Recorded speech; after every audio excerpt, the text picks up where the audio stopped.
We're live at the world's greatest race course, the Indianapolis Motor Speedway. And this is Indy Live.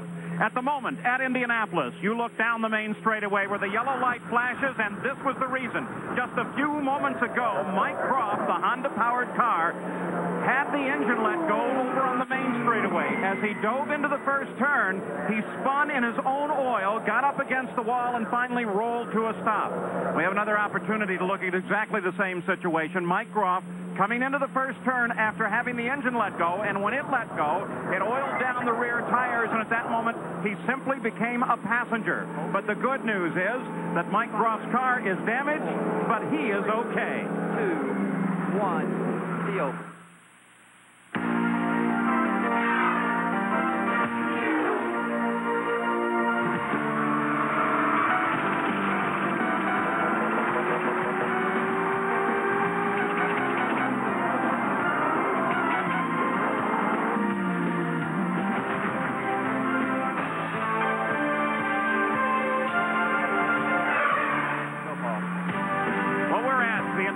Motor Speedway in the pit area live for you, as we will be throughout this practice for the greatest spectacle in racing, the Indianapolis 500. I'm Paul Page with Derek Daly.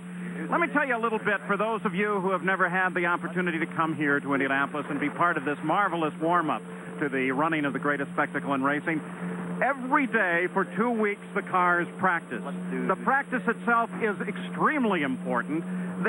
They'll get a tenth of a second, but that can mean an awful lot. They run here day in, day out, lap after lap, trying to get a tenth of a second. Now, to give you an idea how important that is, if they worked all day long and did get a tenth, remember, every 10 laps in the race, they are a full second ahead of where they would have been. A full second at 200 miles an hour is the full length of a football field. So if you worked and toiled all day long and did go a tenth of a second quicker, it's a major accomplishment. So starting at 11 o'clock in the morning and running till 6 every day, they practice, and then they qualify this coming Saturday and Sunday. Let's go back and take a look at some of the activity today. Here's the fastest man of the day, Michael Andretti, at 227.038 miles an hour. It's the new Reynard chassis. It won the first race of the season for him, but here at Indianapolis, its reliability is an unknown. Well, I think it should be pretty good here. You know, the numbers say it should, and so far it feels good. You know, I haven't had any spooks yet, which is pretty good here. 2 days now, and everything's still smooth, so I feel pretty good. You know, I don't know if we'll be the quickest car out there qualifying, but I think in a race, hopefully we'll be a good, consistent car, and that's usually what wins this thing. And give me the comment you gave me on the radio interview a couple of days ago about all the people booing anybody that passes your dad. This is a special month of May for Mario. Well, for sure. You know, I think he's definitely going to be the sentimental favorite, and like I said, anybody that tries to pass him, I'm sure is going to get booed, no matter who it is, even if it's his son. Another driver quick today, Roberto Guerrero, the pole sitter 2 years ago, the current holder of the track record at 232 miles an hour. He's up at 224 miles an hour. This is a car that he actually qualified on the pole with some time ago, and he is excited about the kind of speeds that are expected during this month of May. It's obviously pretty good. I mean, it's a good start, and we'll take it. Unfortunately, we're not, over enthusiastic about that. I mean, we know it's going to be tough. I mean, all the top teams were only kind of just getting going and whatever. So, I mean, to be realistic, I mean, it would be very difficult to sit on the pole. It would be near impossible, actually. But the goal this year for me is to qualify the car somewhere decent and just bring it home in race days. Of course, here is one of the combinations that is the question mark for the month. It's a Mercedes-Benz Power in the Penske chassis, Al Unser Jr. at 223.8 today. Gary Lee asked him, though, how well will this engine You've been doing a lot of test driving on the reliability up there in Michigan. You were there yesterday, so just give us an update on the reliability factor of the new Mercedes. Well, it's real good. You know, we're happy about it. We believe it's going to live. We hope it's going to live. And here is a brand new assignment to the A.J. Foyt stable, the former Indy Lights champion, Brian Herta, who now will take over a seat vacated about 2 weeks ago by Davy Jones. And A.J. Foyt will be counseling this young man on how to get around the Indianapolis Motor Speedway at the fastest possible speeds. And, of course, you couldn't ask for a better instructor than A.J. Foyt, the first four-time winner here. Gary Lee was able to catch up with Brian Herta after the announcement. Well, the driving suit obviously would seem to indicate you got yourself a ride for the month of May, but let's talk about the particulars. For the month of May, the season, or where's it stand? Well, actually, I got the suit before I got the ride, but it's all worked out now. So what we're planning on doing is going ahead and running the Indianapolis 500 with AJ in Copenhagen and finishing out the rest of the season as well. And then he hoped to be out a little bit earlier in the day, but it was the middle of the afternoon before Nigel Mansell, the defending VPG Cup champion, was able to get out on the circuit for the first time. Still working that car, the Newman Haas Lola, up to speed. He had some opportunity to run against the Penskes, but the best guess is that none of the Penske cars are really running flat out just yet, and only running at full speed in little sections of the race course. So here in Indianapolis now, Paul Page with Derek Daly. We are live, but we are under a full course caution. No cars on the race course now, while they still clean up from the situation created about 20 minutes ago when Mike Groff got into the wall. We'll be back with more from Indy Live.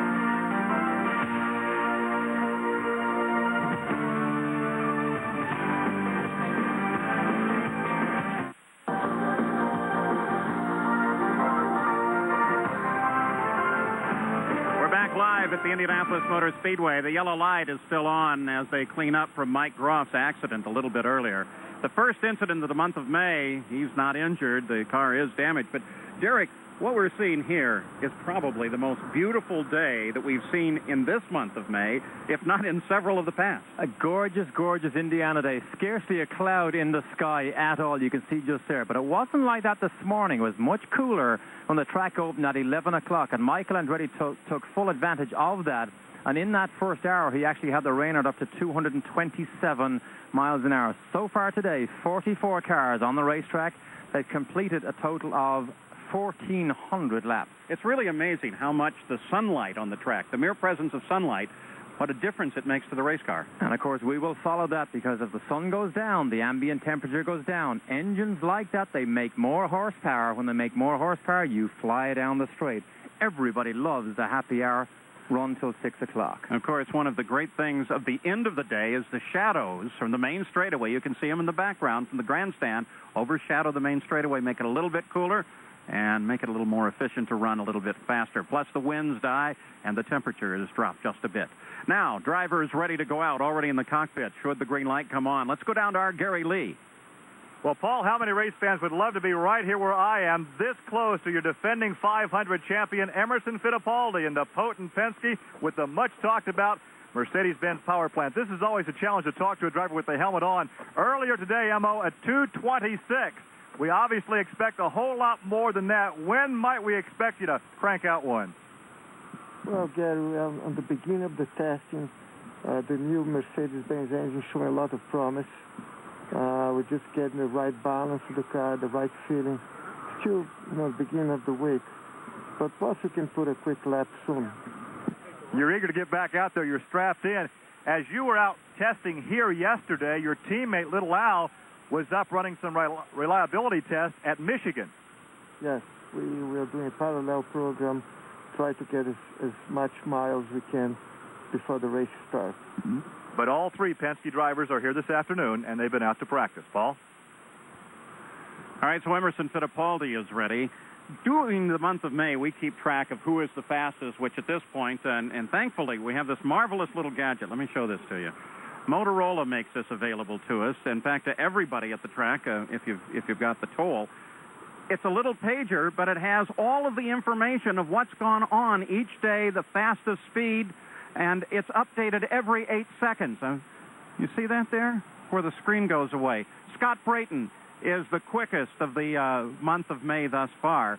But this is one of the great gadgets that's really going to help us throughout the month of May. Jim Ellis and the Sports Pager people have put this together for us.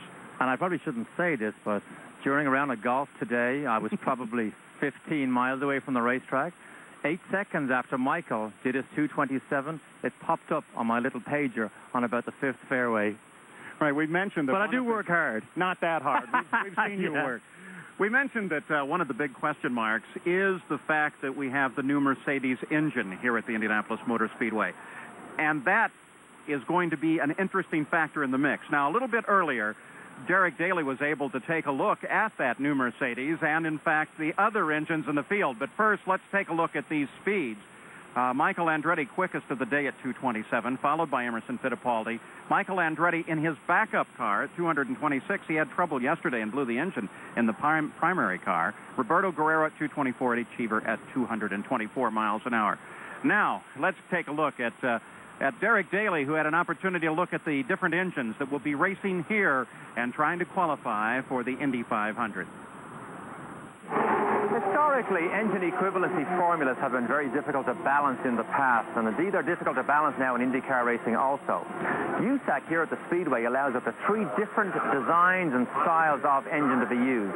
The most reliable, the most successful, well, it's the all-out racing engine similar to the Ford Cosworth here in Robbie Gordon's Valvoline car.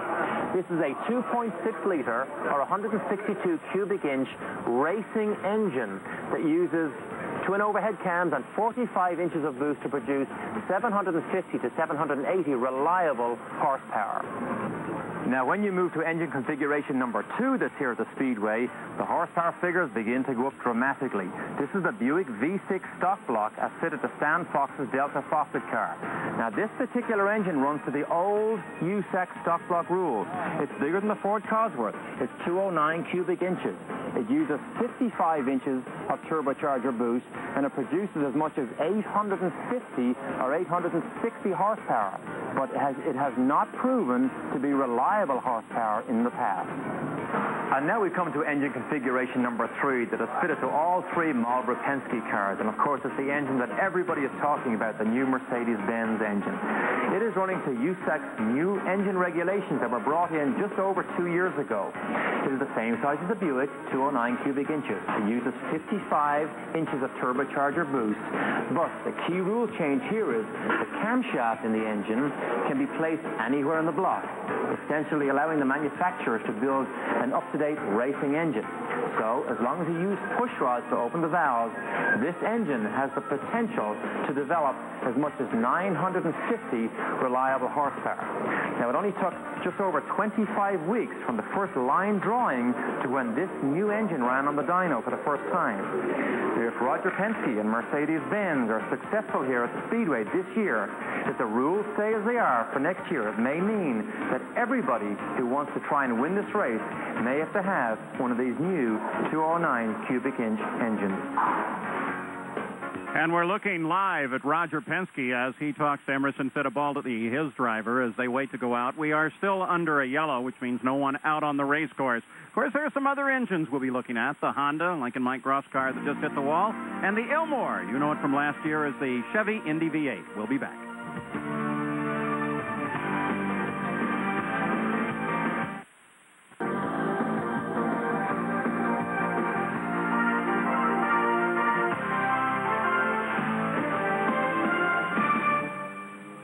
Beautiful live shot of downtown Indianapolis as viewed from the Indianapolis Motor Speedway about 6 miles to the center of the city downtown. We are now open with what they call a running yellow at the Indianapolis Motor Speedway, a caution yellow, which seems to be a terrible redundancy. But that means you can go out and go around, just not at speed. And of course, the reason being there is so much kitty litter, they call it, or cement dry down to dry up Mike Groff's oil. They want the cars to run across it to take up any residue that may be there that the brushes or brooms haven't cleared away. Fortunately, that gives us a chance. Now, here's a guy that doesn't really like to run slow and that kind of stuff, and we all know him as probably the fastest. Well, we know him directly. Come on over here in the center, Roberto. Try not to trip over all that. Roberto Guerrero, who currently holds the track record here at the Indianapolis Motor Speedway. That was set 2 years ago, and everybody's wondering, Saturday, what do you think? How fast will the pole be? How fast will you have to go? Well, I think it's going to be a lot faster than my record. I really believe that the Penske's with the Mercedes engines, I really believe they're sandbagging. I mean, I think when you look at all the numbers from the way that engine was built and the way the power it should produce, with a really good chassis that the Penske had. I mean, they should be flying, really. So have you gotten out there alongside them at any time where you could tell that? No, not at all yet. So I don't know. I said I don't know what they're doing yet, but I think we'll see very high speeds. Obviously, the weather will have a little bit to do with it, but I think they should be very fast. Roberta, sometimes it's actually easier when you're going faster. Now, when you set the track record, it looks very comfortable. Is it more difficult to drive this car at 224 because of the regulation changes? Yes, I mean, the car, I mean, actually, I don't know if you guys know, but I'm driving is the exact car that I did the record in. It's the same chassis number, everything. But the regulations are changed now. That's right. We did know that. From 92, okay. From 92 to 93, they took quite a bit of downforce away from the car. So that car, you know, some people ask me, said, well, how come you could do 232 on that car 2 years ago and you can't do it anymore? Because of that, the car is producing a lot less downforce. And yes, it was a lot easier driving it 2 years ago because downforce is a comfort factor. I mean, you have more downforce, it's really easy. And the car was working so well, the balance was perfect then, and it was very, very easy to drive. So it's usually the case. Well, the quickest guy in this month of May has been Scott Brayton. Right now, he's with our Gary Lee. Well, he's looking back at you at the car that's so easy to recognize, the Menard Special. Scott Brayton, who set a one-lap track record back in 1985. Yesterday, he was quick in this 93 chassis. It's a Lola with a Menard Buick. Yesterday, Scott, 227.6, but in practice earlier in private testing, you were over 231. Yes, Gary, the team Menard has just done a phenomenal job, and it's exciting to be here with these guys. We're focused on Indy. And it's something that I wanted to do, and so I think it's a good departure. Last year with Dick Simon, we had an excellent finish here in 6th, and I think it's going to be a real exciting month. But you've had some success with this Buick power plant in the past with that one-lap track record back in 1985. Well, and 10 years ago, I brought the Buick to Indy for the first time and held the track record then, so I really felt like there's some unfinished business, and hopefully this year we can get it done. And, of course, this 93 Lola was built as a package with the Buick power plant. That's correct, and so the team Menard has done a few mods to it, and we've got our own kind of uniqueness. The Buick has to have a special-built car. We have a caution yellow right now. They're about to go practicing, Paul. So Scott Brayton, who, by the way, put one of those Buick racing engines in his own personal car. We didn't want the Indiana State Police or anyone else to know about that, but now we've told you. We'll be back with more live from the Indianapolis Motor Speedway.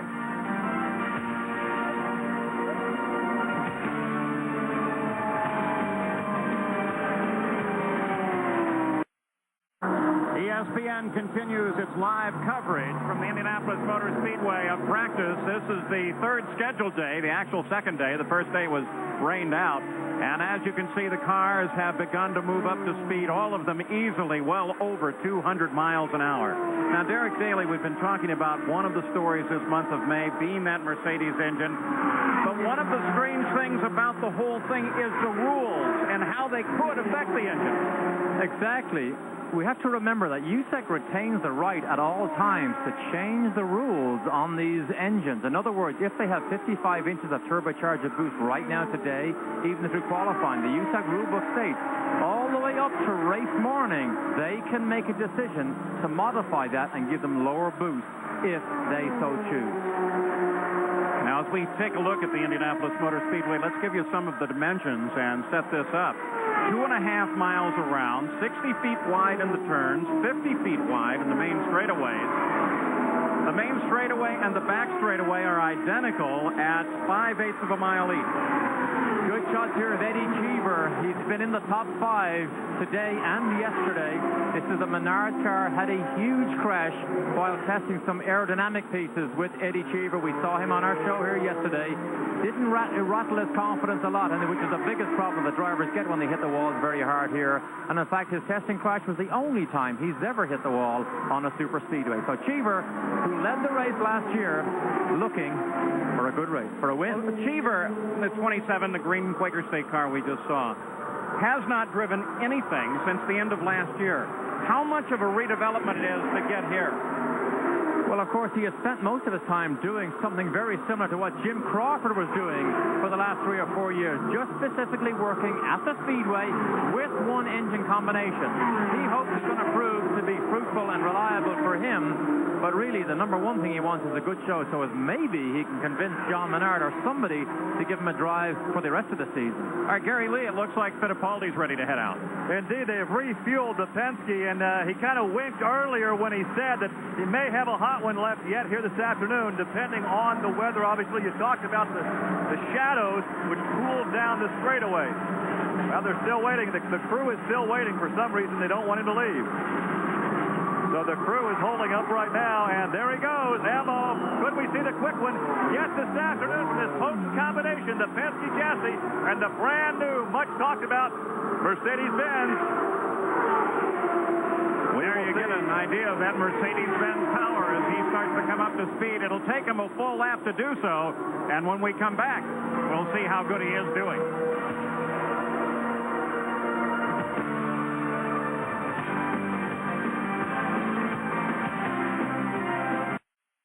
Live at the Indianapolis Motor Speedway, watching Emerson Fittipaldi. Fairly large group of cars moved out onto the course when they finally got the green to go full speed. We'll keep an eye on Fittipaldi, though. And they're really only confident now that the oil dry has finally soaked up all that oil laid down by Mike Ross's engine blow-up and crash earlier on. So it's only now they begin to stretch their legs a little bit. But this car here with the Mercedes-Benz engines, look at the shark fin on the back. This is the car and the engine combination. Everybody looks at their watches as soon as they go by the pit straight here. Well, and if they would have looked at their watch on that lap, 215 miles an hour, so Fittipaldi is still feeling it out and coming up to speed. But let's take to heart something Roberto Guerrero offered, which is he thinks they're sandbagging. I think everybody does. They'll run half a lap at any one time. That's the whole key. The speed that we give you is the average for running 2.5 miles of what they do down the back straight if they do 245 miles an hour on the straight and back out of it at turn 4, then we don't see a high average. You know, I've spent a lot of time trying to talk to Paul Morgan or Mario Ilian, the designers of this engine, as well as the Ilmor.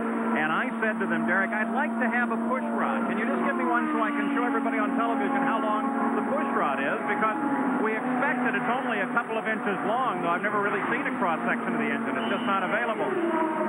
I asked first Mario Ilian. Roger Penske was right with him, and they said, we don't have any extras. And then I got Paul Morgan. They don't want us to see what that push rod looks like. To give you an idea, are they sandbagging? Straight line speed is what everybody mentions. Emerson Fittipaldi flew by here earlier today, and the speed trap, which was announced over the PA system, said 239 miles an hour, which is the fastest we've seen all month. Kevin Diamond, who's Emerson's PR representative, said, whoops, too fast down the street. He was trying to hide it. So here at Indianapolis, we have another half an hour of practice, and then that's the end of the day, the second full day of practice at Indianapolis. At the moment, Scott Brayton's time does not seem to be in jeopardy. He's at 227 miles an hour for the month, and 227 is the top speed of this day for Michael Andretti. So for Derek Daly and Gary Lee, we're glad you had a chance to join us here live at Indy. Join us again tomorrow, won't you?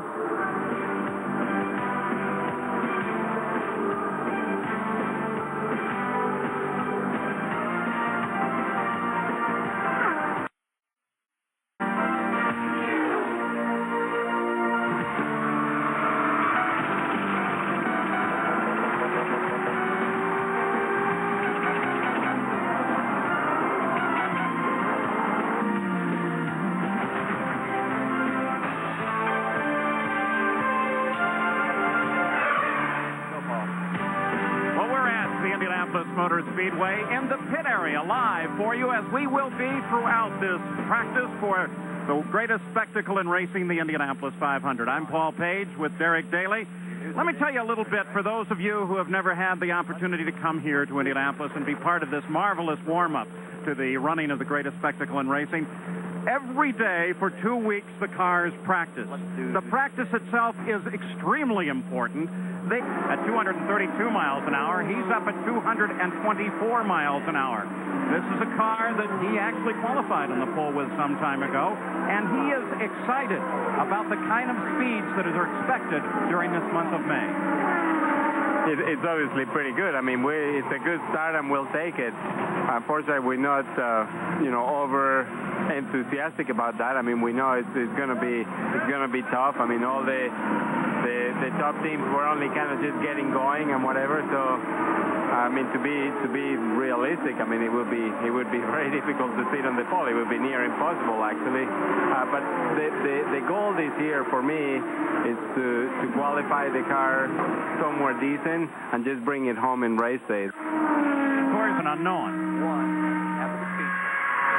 Well, I think it should be pretty good here. You know, the numbers say it should, and so far it feels good. You know, I haven't had any spooks yet, which is pretty good here.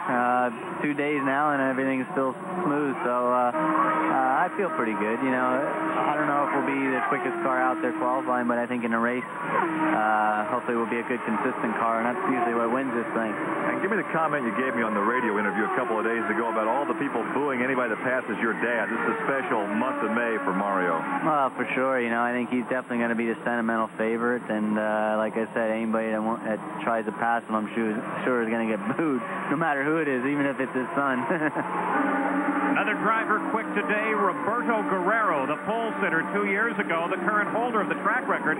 They'll get a tenth of a second, but that can mean an awful lot. They run here day in, day out, lap after lap, trying to get a tenth of a second. Now, to give you an idea how important that is, if they worked all day long and did get a tenth, remember, every 10 laps in the race, they are a full second ahead of where they would have been. A full second at 200 miles an hour is the full length of a football field. So if you worked and toiled all day long and did go a tenth of a second quicker, it's a major accomplishment. So starting at 11 o'clock in the morning and running till 6 every day, they practice, and then they qualify this coming Saturday and Sunday. Let's go back and take a look at some of the activity today. Here's the fastest man of the day, Michael Andretti, at 227.038 miles an hour. It's the new Reynard chassis. It won the first race of the season for him, but here at Indianapolis, its reliability is... We're live at the world's greatest race course, the Indianapolis Motor Speedway. And this is Indy Live.